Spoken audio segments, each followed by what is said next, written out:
어떤 사람이 잠을 자다가 꿈을 꿨어요.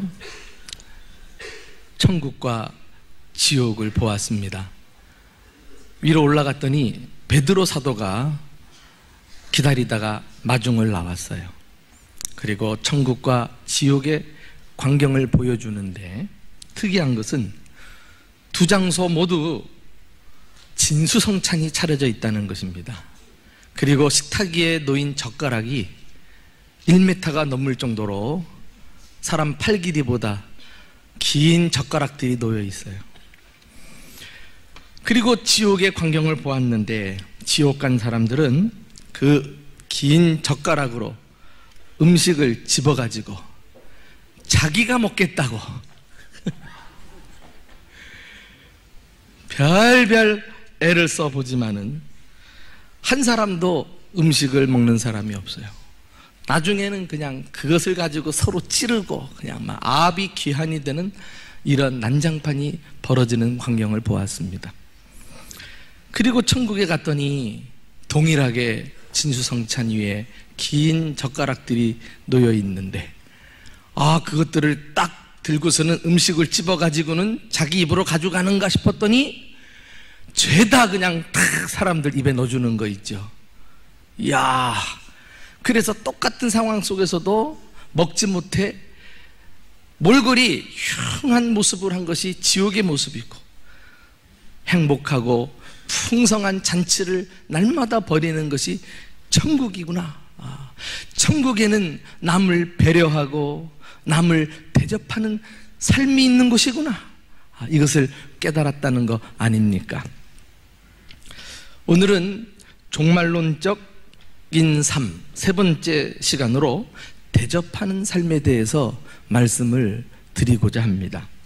지금까지 살펴본 대로 역사의 마지막 때가 가까이 올수록 우리는 기도의 삶에 힘쓰고 또 용서하는 삶에 힘써야 합니다. 그리고 이어서 본문은 서로 대접하라고 말씀하고 있습니다.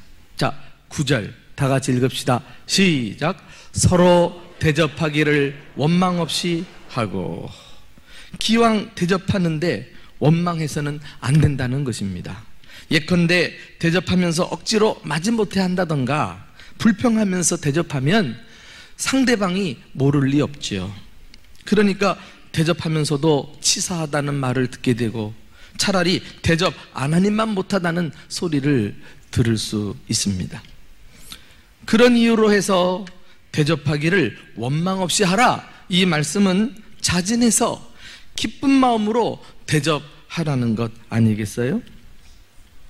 고대 근동 사회에서는 손님을 친절하게 맞아 필요한 것을 공급해주는 풍습은 매우 일반적인 일이었습니다. 특히 이스라엘 사회에 있어서 손님 대접은 자신들이 이미 나그네의 삶을 경험한 것을 전제로 해서 더더욱 강조되었던 덕목입니다. 출애굽기 22장 21절에 너는 이방 나그네를 압제하지 말며 그들을 학대하지 말라. 너희도 애굽 땅에서 나그네 되었음이라. 똑같은 처지였는데 왜 나그네를 학대하느냐, 이런 말씀이거든요. 이걸 보면 우리 한국 사회가요, 요즘 외국인 근로자들이 이미 많이 들어와 있고 또 다문화 가정에 외국 여성들을 또 모시고 와서 결혼을 하고 하는데 들려오는 소식은 결코 아름답지 않아요. 왜 이렇게 한국의 고용주들이 외국 근로자들 임금을 주지 않으려고 말이죠, 이런 일대로 시켜 먹으면서 그렇게 잔인하게 학대를 하고 혹사를 시키는지 말이죠. 너무나 참 마음이 아파요. 이렇게 우리 국민성이 잔인하고 인정머리가 없는가? 왜 이렇게 약자를, 저 멀리서 떠나온 나그네를 이렇게 함부로 대하는데 하나님이 기뻐하시겠느냐, 이런 안타까움이 있어요. 초대교회 역시 신앙생활에 있어서 대접하는 삶을 매우 중요시 여겼습니다. 성도들의 집은 언제든지 열려 있었어요. 문턱이 낮았습니다. 그들은 자신들의 집을 열어놓고 복음 전도자를 대접했으며 지나가는 나그네들을 대접했고 고아와 가부들을 대접해 주었습니다. 또 당시에는 집이 예배의 처소였기 때문에 교우들을 집 집에 초대해서 함께 예배하고 교제하고 떡을 떼고 음식을 먹고 마시는 이런 대접하는 일들이 아주 흔한 일이었습니다. 그만큼 초대교회 성도들은 예수를 믿고 달라진 삶 중에서 서로 배려하고 서로를 위해서 상대방의 이익을 추구하면서 대접하는 이런 삶을 부지런히 살아갔던 공동체입니다. 성경은 도덕 윤리 교과서도 아닌데 구원받은 우리들을 향해서 대접하라는 명령을 곳곳에서 주고 있어요. 자, 대표적인 예로 히브리서 13장 1절 2절 말씀을 다 같이 읽어보실까요? 자, 시작. 형제 사랑하기를 계속하고 손님 대접하기를 잊지 말라. 이로써 부지 중에 천사들을 대접한 이들이 있었느니라. 여기 이 구절의 구조를 보시면은요, 형제 사랑, 서로 사랑하라 그 내용이 나오고 또 손님 대접하라 하는 내용이 나오거든요. 이게 다른 내용이 아니라 같은 등식 관계에 있어요. 성경은 똑같은 표현을 그 다음에는 다르게 표현하는 어법이 많이 있거든요. 그러니까 형제 사랑은 뭐냐? 손님을 대접하는 것과 똑같다고 하는 것입니다. 이 구절을 보면은 누가 떠오르죠? 믿음의 조상 아브라함이 떠올라요. 아브라함은 문 앞에 앉아 있다가 지나가는 나그네들을 보고 극진하게 달려가서 마치 종처럼 자세를 낮추고 나그네들을 초대해서 집에 좋은 것을 가지고 대접을 합니다. 그런데 알고 보니까 그들이 하나님의 천사들이 아니었어요. 그러고 나서 그 집에 아브라함과 사라에게 자녀 출산의 약속을 주고 떠나요. 그래서 태어난 아들이 이삭 아닙니까? 예수님께서도 손님 대접의 중요성을 마지막 날 주시는 상급과 관련해서 교훈하고 계십니다. 자, 우리 한번 직접 이 대목을 읽어보실까요? 마태복음 10장 40절 이하입니다. 시작. 너희를 영접하는 자는 나를 영접하는 것이, 나를 영접하는 자는 나 보내신 이를 영접하는 것이니라. 이 작은 자 중 하나에게 냉수 한 그릇이라도 주는 자는 내가 진실로 너희에게 이르노니 그 사람이 결단코 상을 잃지 아니하리라. 여러분, 우리가 뭐 대단한 일을 주님을 위해서 해가지고 천국 가서 상급 받는다? 주님의 뜻은 우리와 달라요. 여기 눈을 씻고 봐도 대접이라는 단어는 없지만은 영접한다는 단어로 바뀌어서 나오고 있습니다. 그리고 냉수 한 그릇을 주는 행위로 표현이 되고 있고요. 우리는 고작 냉수 한 그릇을 대접했는데 천국에서 상이 크리라. 이것이 천국의 삶의 가치관이라고 할 수가 있어요. 영어 단어에 대접이라고 할 때 어떤 단어를 쓰냐면은 hospitality라는 단어를 써요. 이 hospitality, 우리나라 말로 환대, 후대, 이렇게 번역을 할 수 있습니다만은 어떤 풀이 사전을 보니까 따뜻하고 친절을 다하려는 태도, 이렇게 말하고 있어요. 그러니까 진정한 대접은 우리가 손을 뻗어서 무엇인가 도움을 주는 행위 이전에 그 마음에서부터 결정이 되는 것입니다. 그래서 hospitality라는 이 단어와 유사 단어가 무엇이냐면은 welcome, 적극적으로 환영하는 거죠. warmth, 따뜻함, 그리고 kindness, 친절함. 뭐 이런 동의어의 분위기를 보면은 매우 아름답고 그리고 행복하고 따뜻한 분위기를 우리가 느낄 수 있지 않습니까? 이것이 대접이에요. 우리나라 말도요, 깍듯이 대한다 이런 말이 있잖아요. 그러니까 보통으로 사람을 대하는 정도는 성경이 말씀하는 것이 아니라, 말씀하는 대접이 아니라 그 이상 몸과 마음을 다해서 진정 사랑을 표현하는 것을 대접이라고 할 수가 있습니다. 이제 우리는 말세가 가까이 올수록 이 대접하는 삶을 힘써야 하는 이유를 알 것 같아요. 대접하는 삶은 천국의 삶이기 때문에 그래요. 우리가 이 땅에서 전혀 이웃에 대해서 배려하지 않고 대접하는 삶이 없이 그냥 천국 가서 그렇게 서로 뭐 좋다고 먹이겠다? 이건 진짜 언어도단이죠. 우리가 말세 때 주님 오셔서 천국 가게 된다면 그 천국의 삶이 합당하도록 지금부터 우리는 부지런히 마지막 때가 가까이 올수록 대접하는 삶을 힘써야 하지 않을까요? 사실 예수님도 당신께서 재림하실 때 얼마나 대접을 잘 했느냐, 이거 가지고 심판하실 것을 말씀하셨어요. 그때 예수님은 양과 염소를 구분해서 각각 오른편과 왼편에 두실 것입니다. 그리고 왼편에 있는 자들을 향해서 말씀하십니다. 이 복 있는 자들아, 너희를 위해 예비한 하나님의 나라를 상속받으라. 하나님 나라에 들어가라. 하나님 나라에 들어갈 수 있는 자격을 주신다는 거 아니겠어요? 그러면서 그들에게 구체적으로 말씀하셔요. 그 대목을 우리가 직접 한번 읽어봅시다. 마태복음 25장 35절 이하예요. 자, 시작. 내가 줄일 때에 너희가 먹을 것을 주었고, 목마를 때에 마시게 하였고, 나그네 되었을 때에 영접하였고, 헐벗었을 때에 옷을 입혔고, 병들었을 때에 돌보았고, 옥에 갇혔을 때에 와서 보았느니라. 여러분, 이 오른편에 있는 사람들이 이 땅에 사는 동안 행했던 무수히 많은 행위들, 이것들을 바로 우리는 대접이라는 말로 요약할 수 있어요. 알고 보니 대접하는 것은 단순히 음식을 제공해 준다던가 집에서 잠을 재워주는 이런 차원만을 의미하지 않습니다. 그 이상의 의미를 지닙니다. 대접은 사랑으로 행하는 모든 일들을 표현하는 말인 것입니다. 사랑은 이론이나 구호가 아니죠. 구체적인 행위인 것입니다. 그것을 성경은 한마디로 대접이란 말로 표현하고 있다는 사실을 우리는 알아야 되겠습니다. 예를 들면 슬픈 사람에게 위로의 말을 건넸습니까? 잘하셨습니다. 그를 대접하신 것입니다. 처음 교회에 온 사람에게 반가운 표정으로 인사하셨습니까? 칭찬받을 만하십니다. 그를 대접하셨습니다.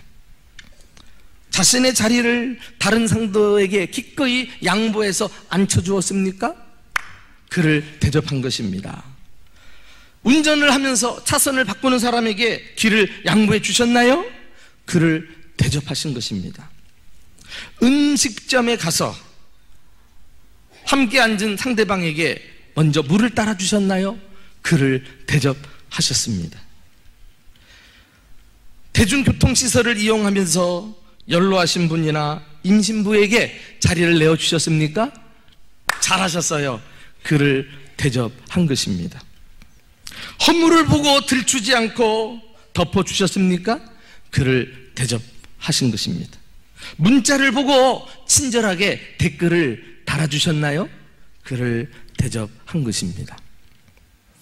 길을 묻는 사람에게 자상하게 가르쳐 주셨습니까? 예, 그를 대접한 것입니다. 나 때문에 기분 상한 사람에게 그 마음을 헤아려 보면서 미안하다고 말해 주셨어요? 그를 대접한 것입니다. 조그마한 도움을 신세를 진 사람에게 잊지 않고 고맙다는 말 한마디 해주셨습니까? 정말 잘하셨어요. 그를 대접한 것이기 때문입니다. 여러분, 이것을 보면은 우리 삶에 무수히 많은 대접의 기회가 있는데 우리가 미처 신앙생활과 대접하는 것을 연결시키지 못함으로써 대접을 기회를 놓쳐버리고 하나님의 뜻을 벗어난 삶을 얼마나 많이 살았는지요. 천국 갈 사람들인데, 그 나라는 대접하는 것이 보통 일상인데, 이렇게 대접하는 삶은 사랑하라는 하나님의 계명을 실천하는 삶이라고 할 수가 있습니다. 마가복음 7장 12절에 가서 보시면 예수님께서 산상수훈을 하시면서 그 결론으로 중요한 말씀을 하시죠. 그게 바로 대접에 대한 명령이에요. 우리 한번 다 같이 읽어보실까요? 자, 시작. 그러므로 무엇이든지 남에게 대접을 받고자 하는 대로 너희도 남을 대접하라. 이것이 율법이요 선지자니라. 모든 일을 행하는 데 있어서 그리스도인의 행동 강령이 무엇인지 보여줍니다. 강령이 뭐예요? 강령. 강령은 큰 원리, 근본, 큰 줄거리, 이런 것들을 가르칩니다. 우리가 무슨 일을 할 때 큰 줄거리를 먼저 딱 세워놓고 작은 것들을, 규칙을 만들 때 일이 진행이 되는 거예요. 큰 원리를 붙잡지 않으면 중구난방입니다. 우리가 그리스도인으로 살아갈 때 가장 먼저 붙들어야 될 큰 원리가 뭐냐? 대접하는 거예요. 대접하는 거.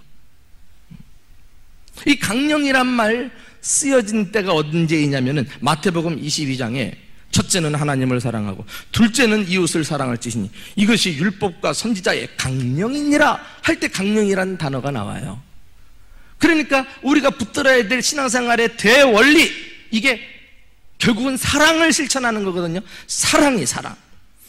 그런데 오늘 본문 말씀은 예수님께서 남을 대접하라. 이것이 율법이요 선지자니라. 대접이란 단어로 달리 표현하고 있어요. 그것이 율법이요 선지자래요. 다시 말해서 성경이라는 말이에요. 성경. 성경의 가르침을 요약하면 남을 대접하라.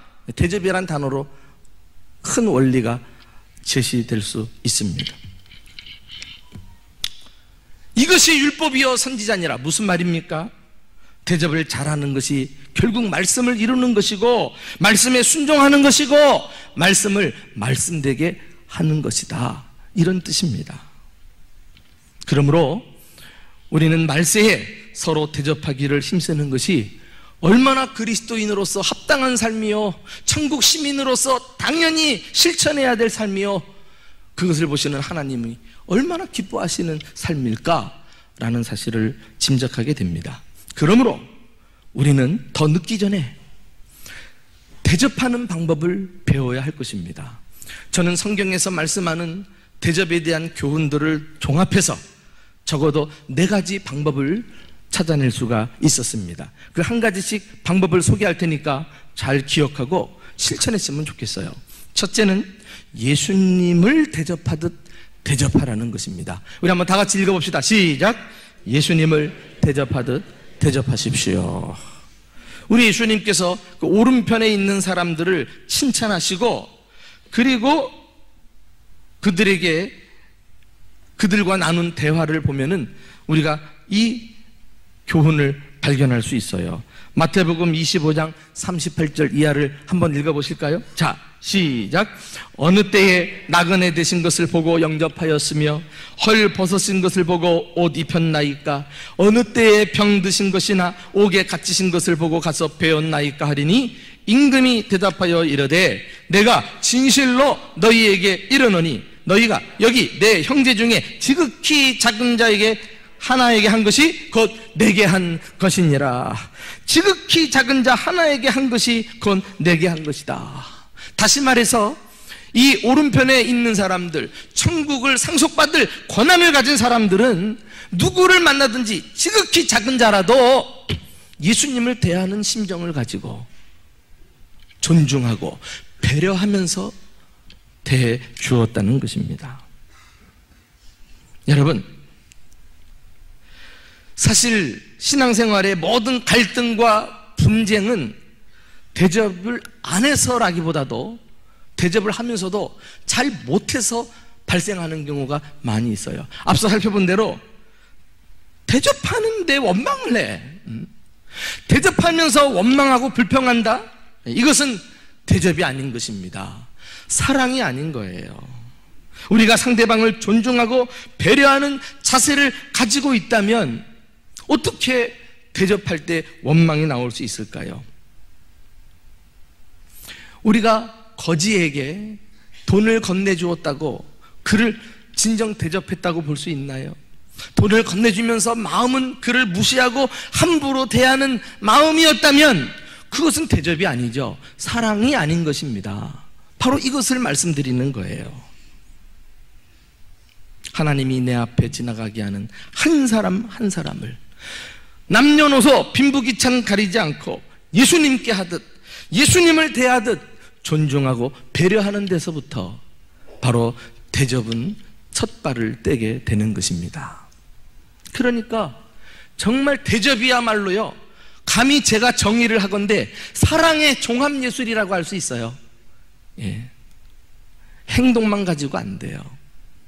정말 그 마음가짐에서부터 따뜻하게 친절하게 대하는 이 자세를 아주 세밀하게 상대방을 배려하고 살피면서 행동 하나하나가 나갈 때 비로소 진정한 대접이 가능한 것입니다. 두 번째 방법은 기다리지 말고 먼저 대접하라는 거예요. 자, 다 같이 읽겠습니다. 시작. 기다리지 말고 먼저 대접하십시오.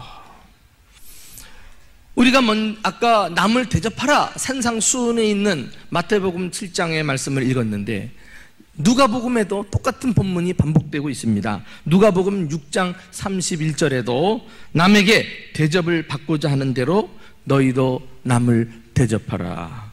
이른바 소위 골든 룰, 황금률이라고 말하죠. 황금처럼 변치 않고 소중한 가치를 지닌 법칙이라는 말이에요.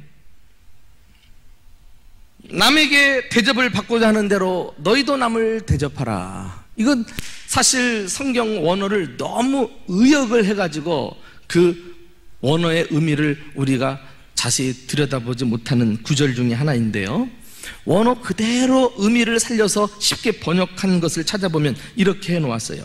사람들이 너희에게 해주기를 바라는 대로 너희도 그렇게 해주어라.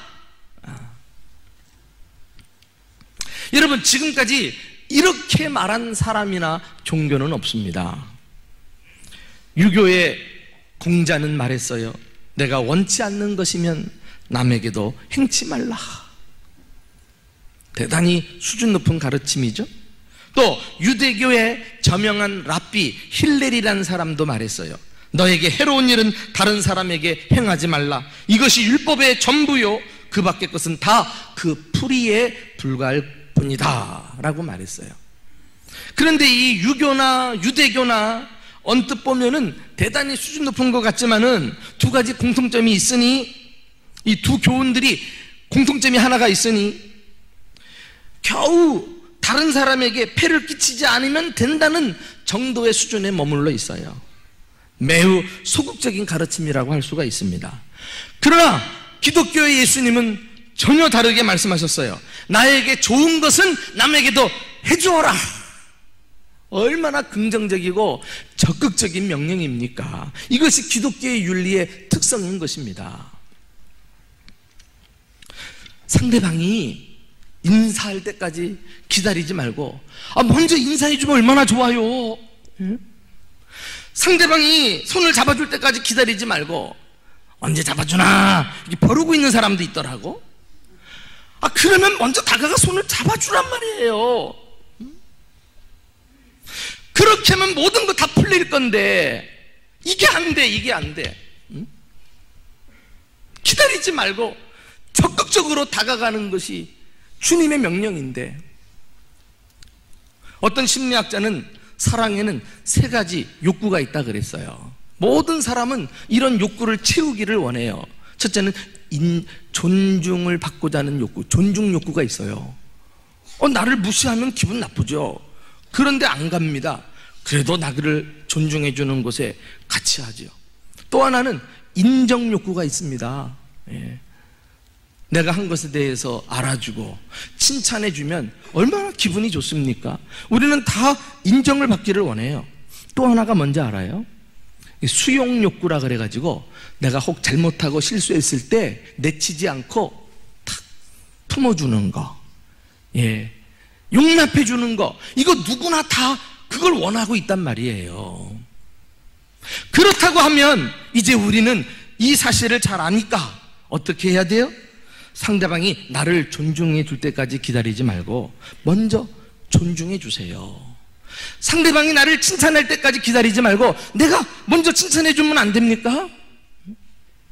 상대방이 나를 용납할 때까지 기다리지 말고 내가 먼저 잘못한 사람에 대해서, 부족하고 실수한 사람들을 보면 끌어안아 주세요. 이것이 대접인 것입니다. 세 번째 대접하는 방법은 내게 잘못한 사람도 대접하는 거예요. 자, 다 같이 읽습니다. 시작.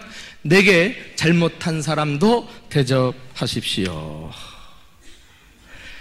이 누가복음 6장에서 황금률에 대해서 예수님이 말씀하신 다음에 그 다음에 예수님이 계속해서 우리가 알아야 될 내용을 언급하고 계십니다. 자, 한번 읽어봅시다. 누가복음 6장 32절 33절 다 같이 시작. 너희가 만일 너희를 사랑하는 자만을 사랑하면 칭찬받을 것이 무엇이냐? 죄인들도 사랑하는 자는 사랑하느니라. 너희가 만일 선대하는 자만 선대하면 칭찬받을 것이 무엇이냐? 죄인들도 이렇게 하느니라. 무슨 말씀이에요?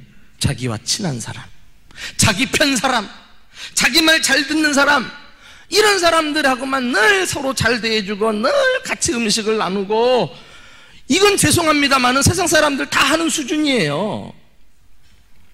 우리가 예수님 믿고 구원받은 자로서 이 정도 수준에서 남을 대접한다면 그들과 다를 게 뭡니까? 그들과 다르게 살자고 구원받아 공동체를 이루고 있는 사람들이 말이죠. 구원받은 우리는 저들과 다른 것은 원수까지도 사랑하고 대접해야 한다는 것입니다. 우리에게는 원수를 심판할 권한이 없습니다. 오로지 원수를 사랑할 의무만 있을 뿐입니다. 자, 원수까지도 사랑해야 한다면 우리는 사람을 차별하지 않고 누구든지 먼저 다가가서 예수님께 대하듯 대접해야 되지 않을까요? 하나님이 내 앞에 두신 사람은 대접하라고 나에게 붙여주셨구나, 이런 주님의 섭리를 직감하고 정성껏 사랑하고 대접해야 할 것입니다. 심지어 같이 교회 생활하는 교인들끼리는 말할 것도 없어요. 그리스도에게 속하여 주님의 몸을 이루고 있는 구성원들, 우리들끼리 먼저 서로 존중하고 서로 배려해주고 그리고 먼저 다가가 대접하는 것을 주님은 그토록 보기를 원하고 계십니다. 왜? 이런 삶을 살다가 우리는 천국 가서 진짜 하나님 아버지를 모신 자녀로서 우리는 늘 대접하며 주님을 기쁘시게 할 것이기 때문입니다. 여러분, 이렇게 교인들끼리 서로 대접하고 내 앞에 있는 사람들 그냥 섭섭하게 돌려보내지 않고 그 마음에 사랑을 듬뿍 담아서 힘을 불어넣어주고 보낼 수 있게 되려면은요, 그 사람에 대한 편견을 깨트려야 돼요. 상대방에 대한 선입견을 내려놓으셔야 돼요. 그리고 사람의 외모와 그가 한 일만 보고 쉽게 판단했던 이런 내 시선을 내려놓고 하나님의 안목을 가지고 사람을 바라보아야 합니다. 우리 예수님이 어떤 안목으로 우리를 바라보실까요? 한 번은 제자들이 말이죠, 예수님께 칭찬을 받기 위해서 쫓아왔습니다. 그리고 예수님께 신나서 말했어요. 요한이 여짜오되 주여, 어떤 사람이 주의 이름으로 귀신을 내쫓는 것을 보고 우리와 함께하는 사람이 아닌 거로 다시는 그렇게 하지 말라고 금하였나이다. 주님 잘했죠? 그러고 온 거예요. 그런데 예수님의 대답이 우리의 생각하고 달랐어요. 뭐라고 말씀하셨는가? 우리 한번 그 다음에 마가복음 9장 39절 이하를 읽어봅시다. 자, 시작. 예수께서 이르시되 금하지 말라. 우리를 반대하지 않는 자는 우리를 위하는 자니라. 누구든지 너희가 그리스도에게 속한 자라 하여 물 한 그릇이라도 주면 내가 진실로 너희에게 이르노니 그가 결코 상을 잃지 아니하리라. 제자들은 네 편 내 편 둘로 나누어서 사람을 보았어요. 그러나 예수님은 모두 한편으로 보시고 서로 대접할 것을 말씀하고 계셔요. 우리가 구원받고 그리스도의 몸을 이루고 그리스도께 속한 자라면 나와 생각이 다르고 방법이 다르지만 부족한 것도 많지만 다 그리스도를 위하는 자들이 아니냐. 그러면 그리스도께 속한 자들이 물 한 그릇이라도 대접하면서 살아야 될진데 물고 뜯고 분쟁해서야 되겠느냐? 어떻게 그곳에 하나님의 나라가 세워질 수 있겠느냐? 지금 이 말씀을 하고 계신 거예요. 똑같은 맥락에서 산상수훈에서 나오는 남을 대접하라는 말씀을 보아도 그 앞부분에 남을 대접하기 전에 우리가 꼭 기억해야 될 중요한 사실 한 가지를 예수님이 놓치지 않고 말씀하셨어요. 그것은 뭐냐면은 너희 시각을 먼저 교정해라. 너희 시각을 바꾸지 않으면 절대 이 대접하는 거 안 된다, 이 말씀이에요. 그러면서 주신 말씀이, 자, 우리 마태복음 7장 3절 한번 읽어보실까요? 시작. 어찌하여 형제의 눈 속에 있는 티는 보고 내 눈 속에 있는 들보는 깨닫지 못하느냐. 그리고 나서 그 다음에 무엇이든지 남에게 대접을 받고자 하는 대로 너희도 남을 대접하라, 이 말씀이 나오는 거예요. 여러분, 우리가 상대방의 그 티를 본단 말이죠. 티가 뭐예요? 티. 먼지란 말이에요. 여러분, 먼지는 눈에 잘 안 띄어요. 지금 티를 보시냔 말이에요. 왜 이렇게 눈에 안 띄는 걸 악착같이 주목하면서 그것을 찾아내려고 혈안이 돼 있고 자기에게 있는 들보는 왜 들여다보지 못하느냐 말이에요.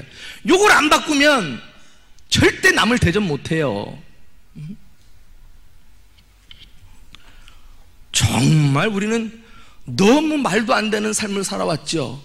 그 눈에 띄지도 않는 그걸 찾아내려고 그것 때문에 그냥 왼수지간 만들고 그냥 나쁜 사람이라고 딱 규정해 놓고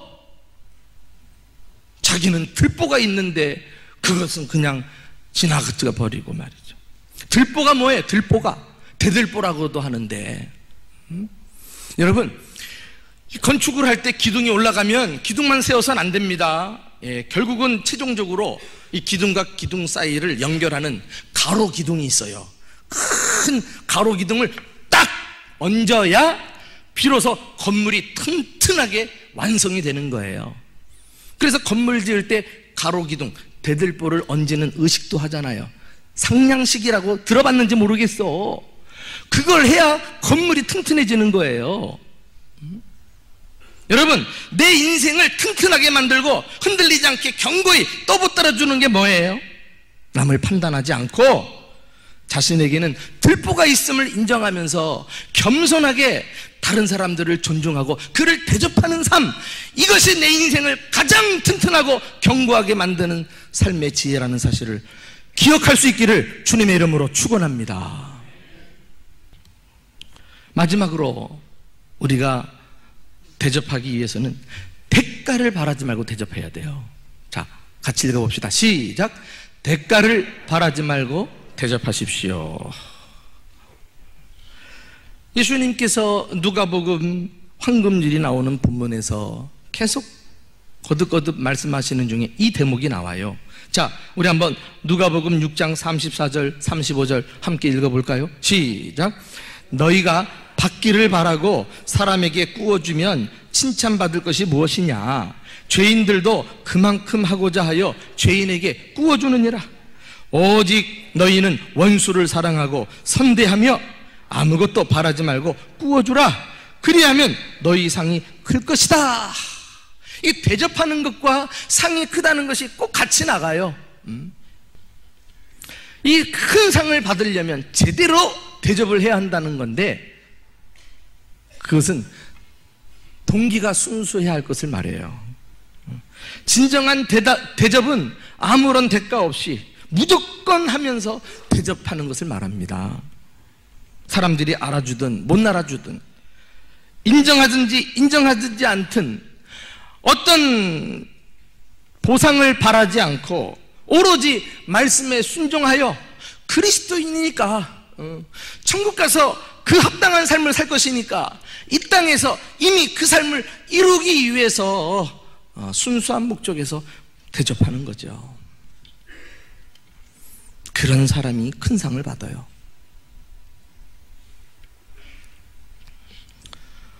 여러분, 제가 목회하면서요, 이런 경험을 했어요. 대접할 마음으로 10만 원이고 20만 원이고 남을 도와줄 때가 있잖아요.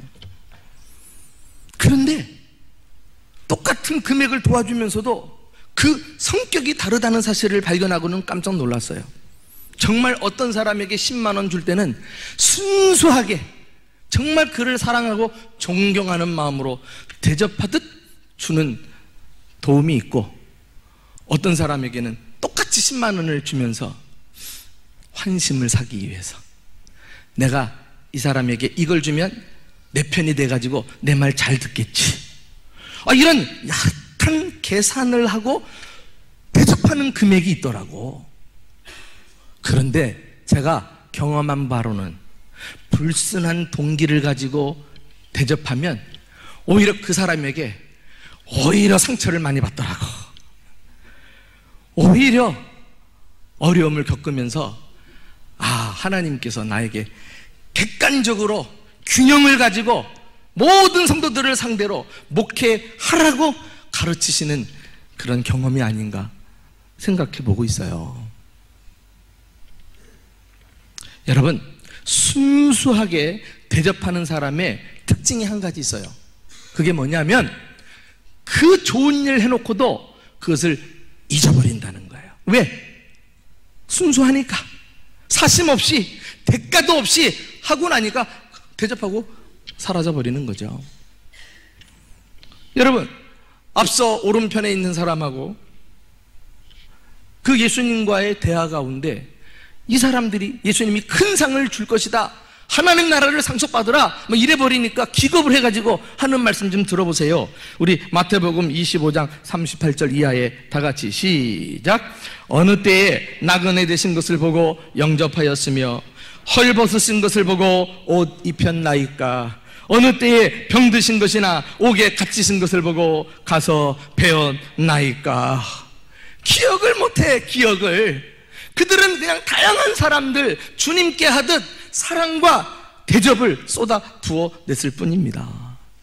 그들은 사랑을 흘려보내고 잊었을지 모르지만 예수님께서는 다 기억하셔가지고 상이 클 것이라 반드시 갚아주실 때가 올 줄로 믿습니다. 그러므로 우리의 섬김과 사랑과 대접은 좀 더 순수해야 하겠어요. 내 이익을 계산해 놓지 말고, 손익을 따지지도 말고 무조건 하고 대접하는 것이 구원받은 그리스도인의 삶의 태도예요. 예수님 믿고 대접하는 삶을 살고 계십니까? 올해가 다 지나가는데 지나온 삶은 빼고라도 올해를 두고 볼 때 여러분, 수중에 주머니에 손을 놓고 이 손을 뻗어 다른 사람 한 끼 식사 대접하는 것을 포함해서 그 사사로운 모든 인간관계 속에서 얼만큼 사람들을 대접하며 사셨습니까? 대접은 끊어진 관계를 이어줘요. 상처를 치유하는 능력을 가지고 있습니다. 세상을 따뜻하게, 살맛나게, 아름답게 만들어줍니다. 이 각박하고 인색한 세상살이를 살면서 우리 그리스도인들이 앞장서서 대접하는 삶을 실천해야 되지 않을까요? 우리 함께 공동체를 이룬 그리스도인들끼리 먼저 말이에요. 사실 대접하기로 말하면 가장 잘 대접하신 분은 우리 구주 예수님이실 것입니다. 예수님의 삶은 그 전체가 대접하는 삶이었어요. 그분은 한 사람 한 사람 정말 남녀노소 빈부귀천 따지지 않고 소중하게 대해주셨어요. 어떤 사람이라도 차별하지 않고 먼저 다가가셨어요. 심지어 문둥병자라도 말이에요. 예수님은 자신을 배신한 제자들에게 오히려 가셔가지고 손수 음식도 대접하기도 하셨네요. 그리고 우리 모두를 구원하시기 위해 사람이 되셨고 고난을 받으셨으며 십자가에서 희생당하셨습니다. 무조건적인 사랑이요, 무조건적인 은혜가 아닐까요? 우리가 최고의 대접을 받은 거예요. 이제 우리 차례입니다. 이 세상은 예수님을 볼 수 없는데 우리가 그리스도의 몸으로서 작은 예수가 되어요. 그래서 누구든지 열심히 대접하는 삶을 살아갈 때 이 세상은 아름답고 살맛나는 공동체가 될 줄로 믿습니다. 우리 천국 갈 때까지, 아니 내가 살아있을 때 대접하는 삶을 부지런히 실천하는 저와 여러분 되시기를 예수님의 이름으로 축원합니다.